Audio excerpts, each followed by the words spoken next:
सुप्रभात बोलू की शुभदुपार बोलू, कारण शुभदुपार कशी झाली हेच मला कळलं नाही.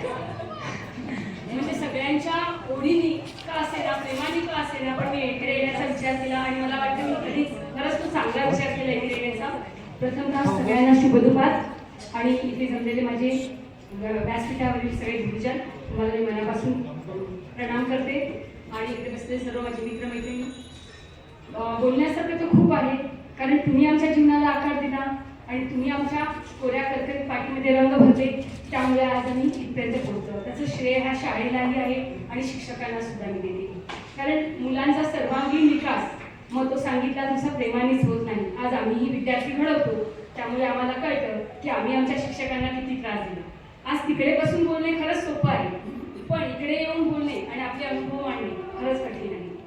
सगळ्यांना परिस्थिती, आता विकासने सांगितलं मग की पैशाची गरिबी, मी तर सांगते ना, अनुभव हे माणसाला आलेच पाहिजे.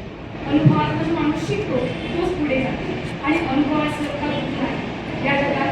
सगळ्यात चांगलं शिकवणारा जर तुम्ही असेल तर तो आहे आपला अनुभव, आणि अनुभवाने आपण जेवढे समृद्ध होतो तेवढे कधीच नाही. माझं नाव पूर्वीचं रंजिता काळीराव संखे आणि आता मी पूर्वा प्रशांत संखे. मग अशी सांगितलं मला की आमच्या नावामध्ये बदल नाही, पण बरं आहे ना, तुम्ही तुमच्या त्याच नावाने तुमची ओळख दाखवता. आम्हाला आमची ओळख 2 नावांनी दाखवावी लागते. आम्ही विसरतो. आमचं पहिलं नाव जे आहे ज्याच्यामुळे आम्ही एवढं घडलो ते अस्तित्व विसरतो आणि सगळं काही दुसऱ्या नावाने सुरू होतं. आम्हालाही वाटतं, पण काय करणार, समाजासोबत जावं लागतं, काही नियम आहे ते पाळावे लागतात. त्याप्रमाणे आम्ही आमच्यामध्ये बदल केलेला आहे. मला सांगायचं झालं तर मला सगळे शिक्षक छान भेटले, ज्यामुळे मी घडली. मग फक्त प्रेम करणारे शिक्षक असावेत का रे? मला विचारते, फक्त प्रेम करणारे शिक्षक असावे? नाही मारणार. शिस्त ही तेवढीच गरजेची आहे, कारण आज आपल्याला शिस्त खरंच गरजेची आहे. आज जर बघितलं तर इंग्रजी माध्यमाच्या शाळेत मुलं शिक्षण घेतात, पण मला वाटत नाही त्याच्यामध्ये संस्कार आहे. त्या संस्कारांची शिदोरी मला माझ्या ह्या शाळेकडे मिळाली आणि तीच संस्कारांची शिदोरी मी सोबत घेऊन आज मी माझ्या मुलाला चांगले संस्कार केले. आज मला एक मुलगा आहे, तो MBBS करतो युरोपमध्ये. मी सुद्धा शिक्षिका आहे विद्यामंदिर शाळेत आणि मला 14 वर्ष झाले. आणि खरंच तुमचा त्याच्यामध्ये खरंच सगळ्या शिक्षकांचा मोलाचा वाटा आहे. तुम्ही मला घडवलं, तुम्ही मला सगळ्या वाघ सरांचं आणि लोखंडे सरांचं का ते रागीत होते, पण त्यांच्या रागवण्यामध्ये सुद्धा प्रेम होतं आणि त्या प्रेमामुळे आम्ही घडत गेलो. आम्ही सगळ्यांना कुठले शिक्षक चांगले, कारण की आज सगळे शिक्षक चांगले होते म्हणून आम्ही सगळे घडलो. आणि कोणतंही काम, मग ते कोणतंही असो, रिक्षा चालवणाराही सुद्धा मेहनतच करतो, स्वच्छता करणारा सुद्धा त्याचं कामच करतो, कोणतंही काम कमी नाही. आणि सगळी कामं तेवढीच महत्त्वाची आहेत.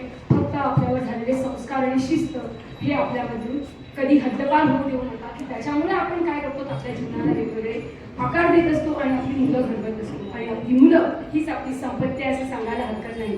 त्या मुलांवर संपत्ती आहे आणि त्या संस्कारांची शिदोरी घेऊनच आपण आपला जीवनाचा हा जो प्रवास आहे तो प्रवास खाचा खळग्यातून टप्प्याटप्प्याने पुढे पुढे जात असतो.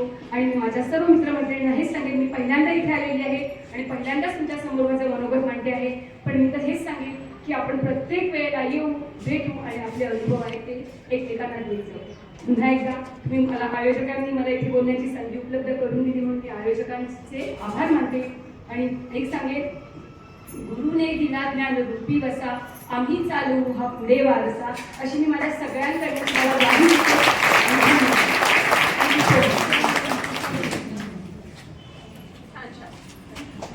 एवढी छान बोलली की सरांचे डोळे पाणावले. बघितलं पगारे अतिशय छान असे